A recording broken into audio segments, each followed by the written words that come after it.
Ja, mein Name ist Edgar Harter, bin seit 1975 hier an der Distel engagiert. Bin jetzt schon eine ganze Reihe von Jahren im Ruhestand.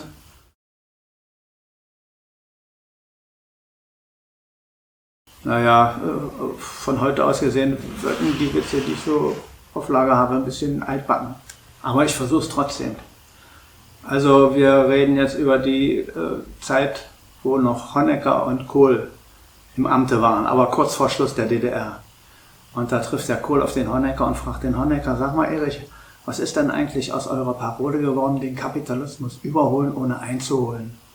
Und sagt der Honecker: Ja, das haben wir nicht mehr nötig, wir haben jetzt einen neuen Wahlspruch. Wir werden den Kapitalismus überspringen. Überspringen, sagt der Kohl. Wie wollt ihr denn das machen? Und sagt der Kohl: Und wo seid ihr da gerade jetzt? Wir sind jetzt gerade in die Knie gegangen.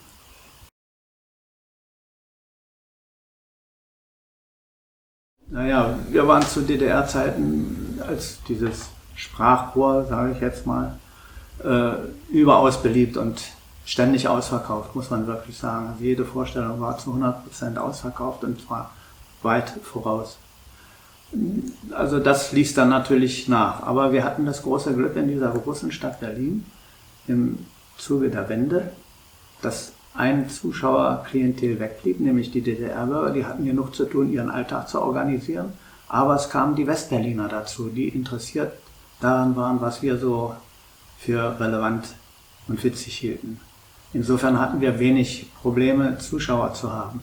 Das war in anderen Städten der DDR ganz anders. Es gab ja ganz viele Kabaretts in der DDR und die mussten teilweise zumachen, weil die Leute einfach nicht mehr kamen.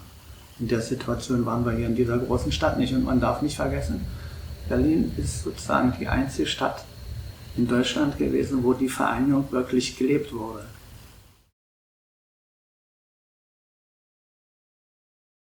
Ja, das konnte man sehr lange sehr gut unterscheiden, weil nämlich viele Bezüge, die wir herstellten auf der Bühne, sozusagen durch unsere Ostsozialisation geprägt waren.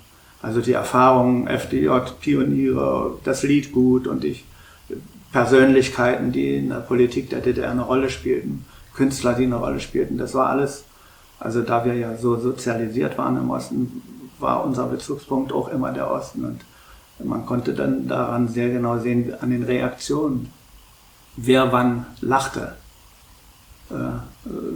konnte man sehr genau ausmachen, wer aus dem Westen kam und wer aus dem Osten kam. Abgesehen davon konnte man es an der Kleidung auch lange Zeit noch sehen.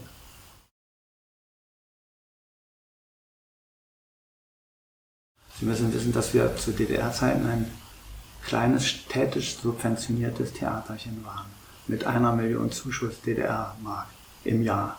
Und wir wurden dann bei der Wiedervereinigung für eine gewisse Zeit vom Senat, sprich Gesamt-Berlin, übernommen, mit der Auflage des Senats, uns zu privatisieren.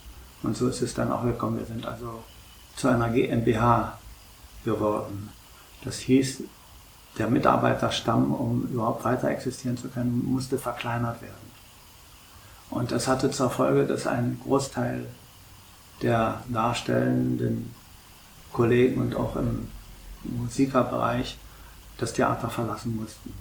Wir hatten zu Ende der DDR-Zeit vielleicht 40, 50 Mitarbeiter und wir sind dann so auf 20 ungefähr geschrumpft.